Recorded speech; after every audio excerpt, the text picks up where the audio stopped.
In the second episode of A Knight of the Seven Kingdoms, there's a moment you probably didn't think twice about. Egg picks up a stick, swings it like a sword, and shouts at an imaginary enemy, "Do you yield, Blackfyre bastards?" Die! Do you yield, Blackfyre bastards? Ah, yeah! A child playing at war, wooden sword, gap-toothed grin, pretending to be a hero from a battle he's too young to remember. But that battle killed 10,000 men on a single field. It tore House Targaryen in half and left wounds across the realm that haven't healed in 13 years. It's the reason half the lords at Ashford whisper about the dragons behind their backs. It's the reason a prince shaves his head and pretends to be a nobody. It's the reason Raymond Fossaway can call the Targaryens incestuous aliens, and Duncan the Tall just lets him talk. If you've been watching A Knight of the Seven Kingdoms, you've been watching the aftermath of this war in every single scene. The Blackfyre rebellions, 5 pretenders, 3 generations, 70 years of blood. And the thing that makes this story unlike anything else in the history of Westeros is that these weren't 5 separate wars. They were one war, the same war, fought over and over and over again, because the wound that started it never closed. It started with one dying king's final act of spite, and it never really ended. This is that story, and after you hear it, you will never watch A Knight of the Seven Kingdoms the same way again. To understand how a single deathbed broke the world, you have to understand the man lying in it. Aegon IV. History remembers him as Aegon the Unworthy, and that name he earned every syllable. Aegon was cruel in the way only a man with absolute power and zero accountability can be. He ate and drank and whored his way through the Red Keep while his kingdom rotted. He humiliated his wife Nerys publicly, spread rumors that their son Daeron wasn't really his, that she'd been sleeping with her brother Aemon the Dragon Knight instead. He once commissioned 7 massive wooden siege engines fitted with wildfire pumps, dragons he called them, and ordered them dragged overland through the Boneway into Dorne. They never made it. The things caught fire in the Kingswood before they even left the Crown Lands. Hundreds burned alive for a vanity project that never reached its target. Aegon didn't care. 9 official mistresses, countless bastards, and among those mistresses a pattern but would echo for generations. Barba Bracken bore him a son. She was replaced by Melissa Blackwood, who also bore him a son. If you watched House of the Dragon, you know those names, Bracken and Blackwood, the 2 houses that can't stop killing each other. They've been feuding for 1,000 years. Now their blood ran through 2 boys who would grow up to hate each other with a hatred that burned hotter than any ancient border dispute, because this one was personal. Aegon's physical decay mirrored his moral decay. By the end, he was so bloated he couldn't leave his couch, trapped in his own body, surrounded by the wreckage of every relationship he'd ever destroyed. Henry VIII broke the world because he couldn't get a son. Aegon the Unworthy broke the world because he had too many. In 184 AC, on his deathbed, Aegon issued his final royal command. He legitimized every single one of his bastard children, all of them. Every bastard he'd ever acknowledged, including 4 born to noblewomen, 4 with enough Targaryen blood to matter. The great bastards. They would tear the realm apart. 1 sentence. That's all it took. 1 dying man's last act of cruelty, and the succession of the Iron Throne cracked down the middle. Catelyn Stark says it best, more than a century later, when she's trying to warn her son about the dangers of legitimizing a bastard. Aegon IV legitimized all his bastards on his deathbed, and how much pain, grief, war, and murder grew from that. She's still talking about this moment, a century on. That's how badly it broke things. 4 of those bastards mattered. History calls them the Great Bastards, and what makes their story devastating is that each one of them wanted something different, and those desires pulled the realm apart. Daemon Blackfyre. His mother was Princess Dana the Defiant, a Targaryen herself. That made Daemon Targaryen on both sides. He was tall, beautiful, silver-haired, purple-eyed, built like a hero from a song. With axe or lance or frail, he was as good as any knight I ever saw, one old knight recalled. But with the sword, he was the warrior himself.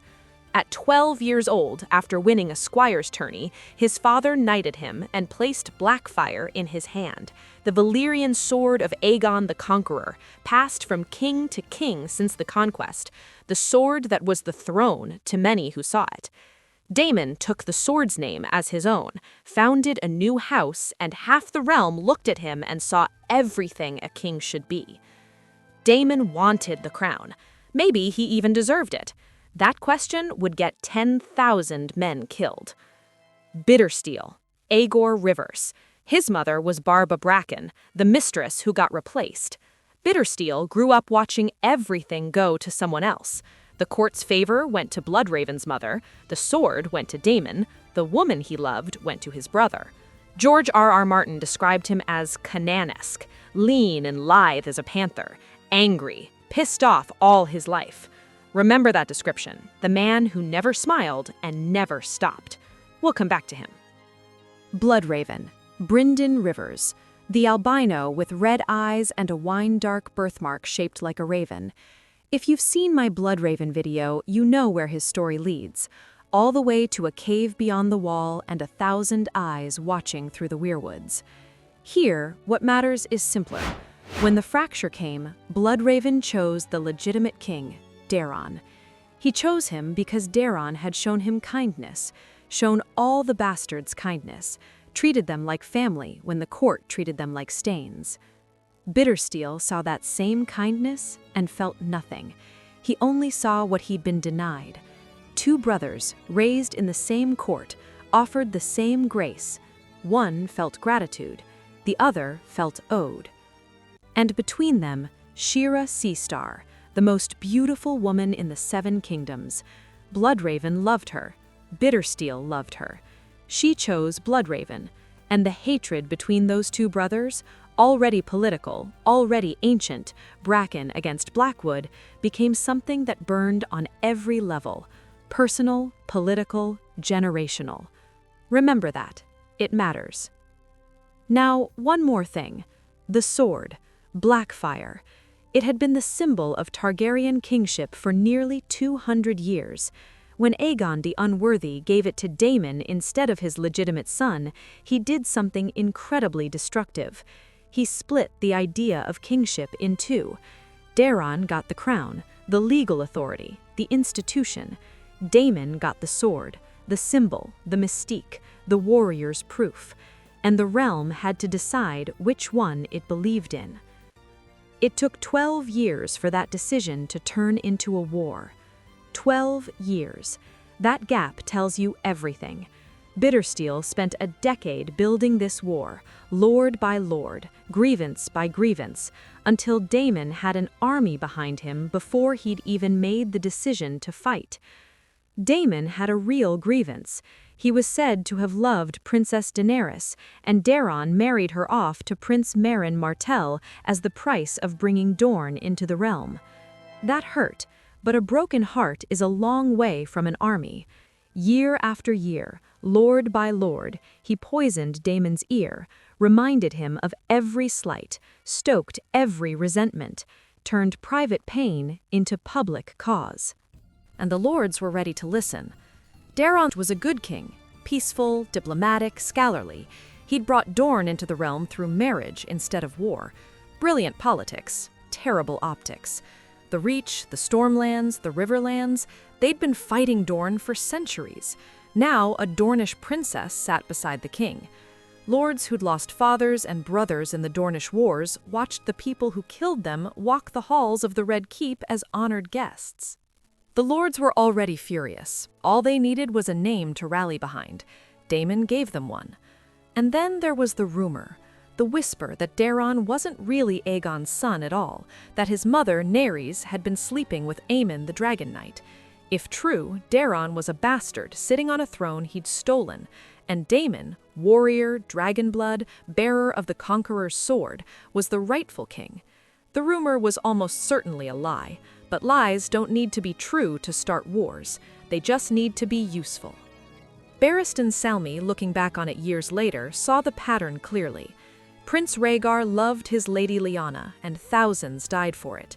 Daemon Blackfyre loved the first Daenerys, and rose in rebellion when denied her. Bittersteel and Bloodraven both loved Shiera Seastar, and the Seven Kingdoms bled. Love, jealousy, resentment, ambition, it all flowed into the same river. In 196 AC, Daemon Blackfyre raised his banners, and the realm split. The battle that decided everything was fought on a field near King's Landing. They called it the Redgrass Field, named afterward for the blood. 10,000 men died there, the largest battle since the Dance of the Dragons half a century before. And for most of that day, Daemon was winning. He was everything a king should be on a battlefield, cutting through loyalist lines, meeting Sir Gawain Corbray, one of the finest swords in the realm, in single combat, Valyrian steel against Valyrian steel, Blackfyre against Lady Forlorn. Daemon won. Corbray went down, blinded and bleeding. The Blackfyre supporters surged forward. For one afternoon, the dream felt real. A new dynasty, born on the field, forged in the old way, by strength and valor and the song of a blade. And then Daemon did something that killed him. Gawain Corbray was wounded on the ground. Daemon dismounted, had his enemy carried off the field for treatment. Because that's what a true knight does. That's what a good king would do. While Daemon Blackfyre stopped to help a wounded man who'd tried to kill him, Bloodraven gained the ridge. Bloodraven's archers, the Raven's Teeth, took position on the high ground above the battlefield, and Bloodraven saw his opportunity. He saw Daemon's eldest son, and he gave the order. The arrows hit Aegon, deliberately, because Bloodraven knew his half-brother. He knew Daemon would never leave the field with his son dying. And he was right. Daemon charged toward his fallen boy, exposed, grieving, open. 7 arrows. Daemon Blackfyre died on the Redgrass Field because he stopped to help a wounded man and couldn't abandon his dying son. The very qualities that made him worth following are what got him killed. Honor destroyed him. The same lesson George R.R. Martin teaches with Ned Stark. The same lesson he teaches with Robb. Except he wrote this one first. On that same field, Bittersteel found Bloodraven. The two brothers, same father, opposite sides, both in love with the same woman, fought hand to hand. Bittersteel's blade cut out Bloodraven's eye. But Bloodraven survived, and Bittersteel survived. Neither one could kill the other. They would spend the next 40 years trying. When the battle was over and the dead were counted and the crows came down to feed, Bittersteel did one thing before fleeing across the narrow sea. He went back to the field. He found Daemon's body, and he picked up the sword Blackfyre from the blood-soaked grass. He would carry it for the rest of his life, and he would send men to die for it again and again and again, long after everyone else had stopped believing. But before we move on, before the next rebellion and the next, I want to slow down, because there's a voice in this story that most people never hear.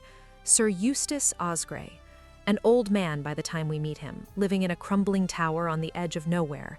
He fought for Daemon Blackfyre at the Redgrass Field.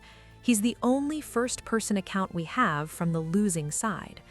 George R.R. Martin didn't give us a maester's analysis or a king's perspective. He gave us a father's grief. Eustace lost 3 sons at the Redgrass Field. 3. He lost his lands, his titles, his future, everything in a single afternoon.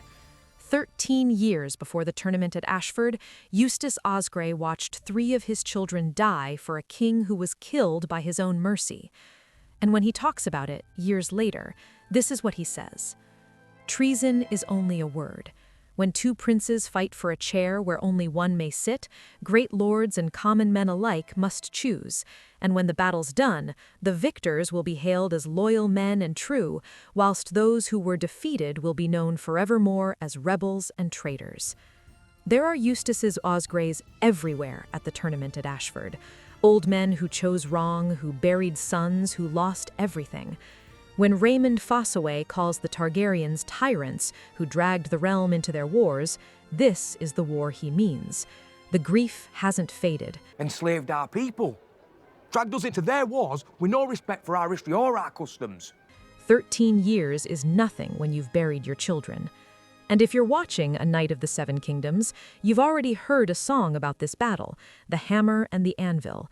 Egg sings it. Prince Baelor was the firstborn, Prince Maekar sprang out last. It celebrates Prince Baelor, the hammer, and Prince Maekar, the anvil. The anvil was a rock. The hammer smashed the bastard with his giant veiny head. The two legitimate Targaryen princes who led the charge at the redgrass field. But you just heard what actually happened. Who killed Daemon Blackfyre? Bloodraven. Whose arrows turned the tide? The Raven's Teeth. Who kept the war alive for 60 more years? Bittersteel. The song erases all of them. The kin-slaying sorcerer who saved the kingdom, and the raging exile who ensured the war would never end, written out of history, replaced by a simple story about two brave princes. That's propaganda. Targaryen propaganda. The victors chose which version of history gets sung at tournaments. You've heard the victory song. Now you know what it leaves out. Bittersteel crossed the narrow sea with the surviving Blackfyre supporters. He nursed the grudge. He gathered loyalists. He waited. But the next rebellion didn't come from him. The second Blackfyre rebellion, 212 AC, 16 years after the Redgrass Field. Daemon's son, Daemon II, acting without Bittersteel's backing. This one had dragon dreams, the same prophetic gift that the Targaryen bloodline carried.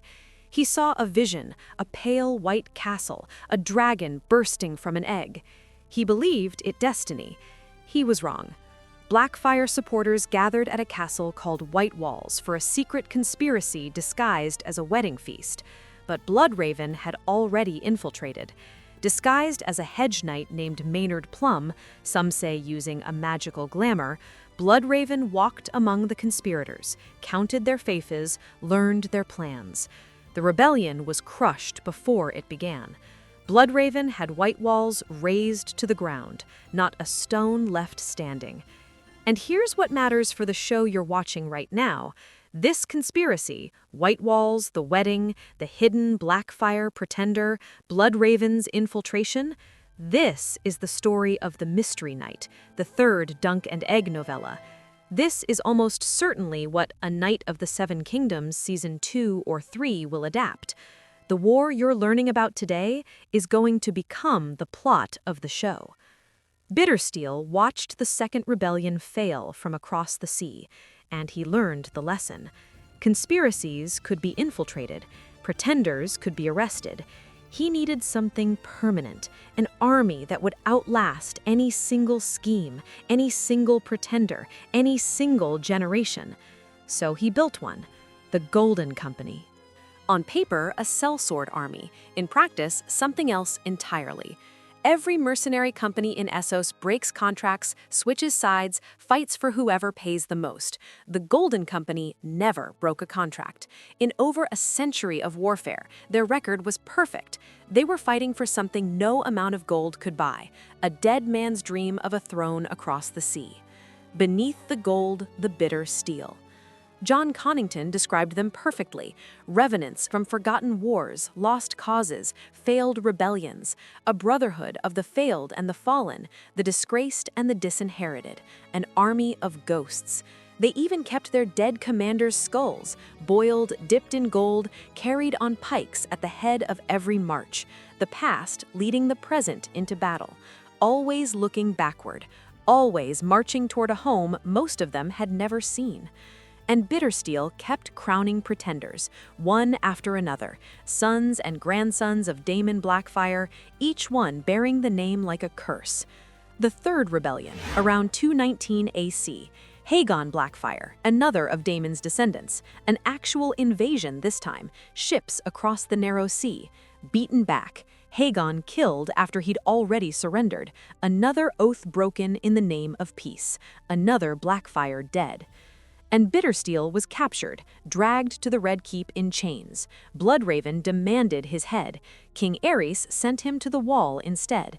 He never made it. His supporters broke him free, and he crossed the sea again, back to the Golden Company, back to the war. The Fourth Rebellion, 236 AC, Daemon III. By now, hardly anyone in Westeros rallies to the cause. The dream is dying. The lords who once believed have buried too many sons. But Bittersteel is still alive, still pushing, still sending young men across the sea to die for a crown that hasn't existed in 40 years. Daemon III crosses the water with a small force, and the man who kills him is Sir Duncan the Tall. Remember the boy with the stick? Do you yield, Blackfyre bastards? Egg grew up, and his best friend killed the last Blackfyre pretender to set foot on Westerosi soil. Look at the progression. Daemon I, 10,000 dead, the largest battle in a generation. Daemon II, a conspiracy crushed before it began. Aegon, an invasion beaten back. Daemon III, killed by a single night. Each rebellion smaller, each one more desperate. The support shrinks, the cause withers, the pretenders degrade. And then Bittersteel, the man who never smiled and never stopped, finally stopped. Around 241 AC, Bittersteel died in exile. He had fought in or fueled nearly every Blackfyre rising. Every single one failed. Every Blackfyre son he championed ended up dead. He had destroyed the very house he claimed to serve. And his final command on his deathbed was this: "Boil the flesh from my skull, dip it in gold, carry it before you when you cross the sea to retake Westeros." Even death didn't stop him. His golden skull led the Golden Company into battle for decades after his body was gone. The man who never stopped, couldn't stop, wouldn't stop, found a way to keep marching even as a dead man. The Fifth Rebellion came in 260 AC, the War of the Nine Penny Kings. Maelys Blackfyre, the last of the male line. They called him the Monstrous. He was born with an absorbed twin, a grotesque second head growing from his neck, from Daemon the Beautiful to Maelys the Monstrous. The dream didn't just die across those 60 years, it curdled. Maelys joined an alliance called the Band of Nine, 9 warlords who carved up the world between them. The fighting reached the Stepstones, a chain of islands between Dorne and Essos, and there a young knight named Barristan Selmy met Maelys in single combat. Barristan killed him. The last Blackfyre fell. And here's a detail that connects everything forward. The young men who fought in the War of the Nine Penny Kings included Tywin Lannister, Aerys Targaryen, and Brynden the Blackfish Tully. The generation that would tear the realm apart again during Robert's Rebellion, they were forged in the last Blackfyre War. The echoes never stop. The male line of House Blackfyre was extinct. Or so they said. So, you've heard the story. 70 years, 5 pretenders, tens of thousands dead. You've heard the song they wrote about it, and you know what it hides. Now go back to A Night of the Seven Kingdoms. Watch it again with what you know now, and pay attention to what you missed. Go back to Episode 3. Watch the puppet show. A little dragon gets killed by a knight, and the children laugh, and Aerion Targaryen shatters a puppeteer's fingers. The dragon ought never lose. Watch his face when he says it. Finn Bennett, the actor, put it this way: "They don't have the firm grasp on power that they used to have, and I think he finds that embarrassing. 13 years ago, half the realm tried to overthrow their family. The Blackfyre Wars shattered the myth of Targaryen invincibility. Every insult to dragonhood, even a puppet show, feels like another crack in the foundation. He's holding the image together with violence because he has nothing else." Now listen to Raymond Fossaway. Incestuous aliens, blood magickers and tyrants who burned our lands, enslaved our people, dragged us into their wars without a mote of respect for our history or our customs.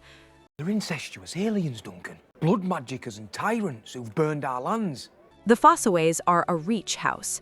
The Reach was the heart of Blackfyre support, driven by fury over Daeron's Dornish marriage alliance. Lords who'd spent centuries fighting Dorne suddenly had to bow to a Dornish princess. Listen to the specifics. Dragged us into their wars, enslaved our people. Enslaved our people. Dragged us into their wars with no respect for our history or our customs. Those are political grievances, passed down from father to son since the redgrass field. Now watch Maekar, Egg's father. He fought at the redgrass field. He was the anvil in the song. He helped crush the Blackfyre rebellion with his own warhammer. And now he has to watch his own children become exactly the kind of Targaryen that makes people rebel. The cruelty, the entitlement, the madness. Maekar fought to save his family's dynasty, and his own children are rotting it from the inside. And then watch Baelor, half Dornish, the very thing Blackfyre supporters hated most about Daeron's reign, and yet Baelor might be the most respected man in the Seven Kingdoms. Smart, just, willing to fight for a hedge knight's right to a fair trial. If Baelor takes the throne, he could heal everything. He could bridge the divide between the Blackfyre sympathizers and the crown. He's the answer. He dies at the trial of 7. Killed accidentally by his own brother Maekar's mace, and with him dies the best chance the realm had for peace, because Baelor's death creates a succession vacuum that destabilizes the Targaryen line for the next 50 years, and makes the 2nd, 3rd, 4th, and 5th rebellions possible. If Baelor lives, the Blackfyre cause probably dies with the first generation. His death is the war's second wind. And then there's the fortune teller. You will be king, she tells Egg. You shall be king. A child, the 4th son of a 4th son. There are roughly 12 people ahead of him in the line of succession. Every single one of them will die, by plague, by battle, by fire, by the cascading consequences of the Blackfyre Wars and the Great Spring sickness that follows. Egg was never supposed to be king. The only reason he wears the crown is that the Blackfyre conflict burned through every other heir. And what does Egg do with that crown? He spends his reign trying to help the small folk, trying to bring back dragons, trying to undo a century of Targaryen decay. It ends at Summerhall, a fire, a ritual gone wrong. Egg dies in the flames. And on the exact day he dies, a baby is born, Rhaegar Targaryen. Rhaegar grows up, falls in love with Lyanna Stark, the realm tears itself apart. Robert's Rebellion, the end of the Targaryen dynasty. Game of Thrones. Follow the chain.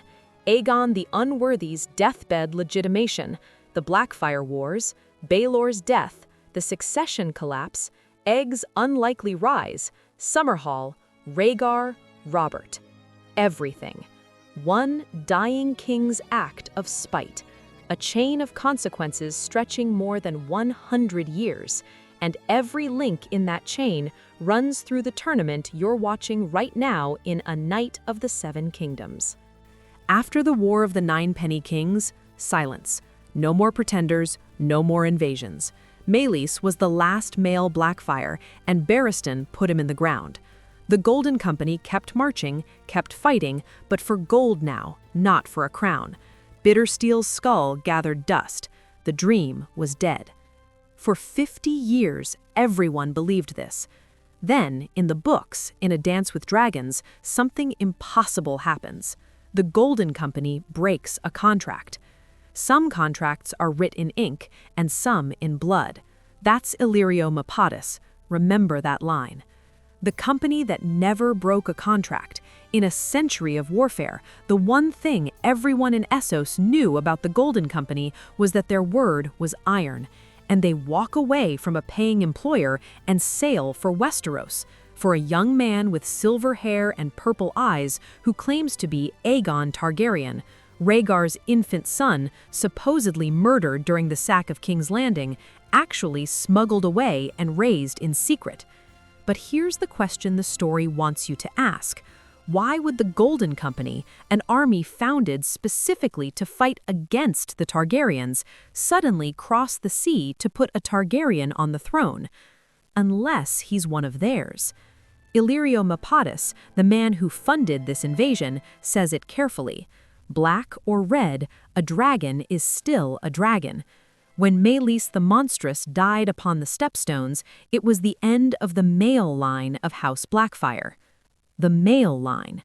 Daemon Blackfyre had daughters. Those daughters married, their bloodline continued, through women, through marriages, through generations of quiet exile. And Illyrio's wife, Sarah, a woman with Valyrian features whose origins were never fully explained, may have carried that blood. Raised as Aegon, presented as a Targaryen, backed by the one army in the world that would die for a Blackfyre. And there's the prophecy. Daenerys, in the House of the Undying, sees a vision. A cloth dragon swayed on poles amidst a cheering crowd. A mummer's dragon, a fake. And Varys, the man who orchestrated young Griff's entire existence, was literally a mummer before he became a spy. Makoro, the Red Priest, sees it too. Dragons old and young, true and false, bright and dark. True and false. I'm not going to tell you which answer is right. George R.R. Martin hasn't told us yet. Varys delivers a speech to dying Kevin Lannister that sounds sincere, describing how Aegon was raised to be a just ruler, a king who serves his people. John Connington, who travels with the boy, genuinely believes he's Rhaegar's son. The case can be made either way. But consider this. If young Griff is a Blackfyre, if the Golden Company broke their first contract in over 100 years because the boy they're backing carries Bittersteel's dream in his veins, then the war that started with Aegon the Unworthy's deathbed in 184 AC is still being fought in 300 AC. 116 years, 5 pretenders in the open, and now possibly one more hiding behind a stolen name.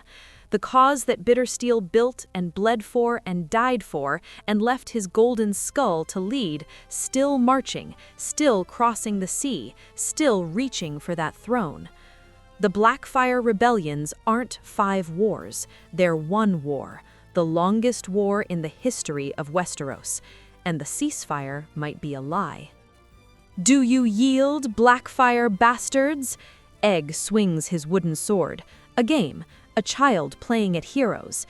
He doesn't know, can't know, that the war he's reenacting will shape every moment of his life, that its consequences will kill everyone ahead of him in the succession and put a crown on his head he was never meant to wear.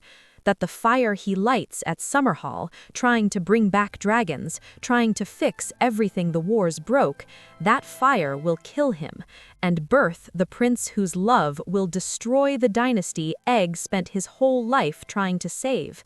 Decades later, an old blind maester on a rain-soaked ship, dying far from everything he ever knew, will mistake a young man's face for a boy who died in fire, and whisper, "Egg, I dreamed that I was old."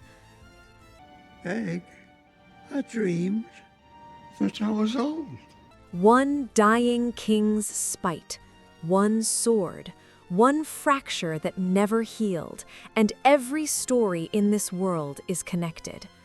The Blackfyre Wars grew out of the Dance of the Dragons, which grew out of the Targaryen dynasty, which grew out of the conquest, which grew out of the doom of Valyria. Pull one thread and the whole tapestry moves. This was the first story. I'm going to tell all of them, the complete Westeros. This is just the beginning.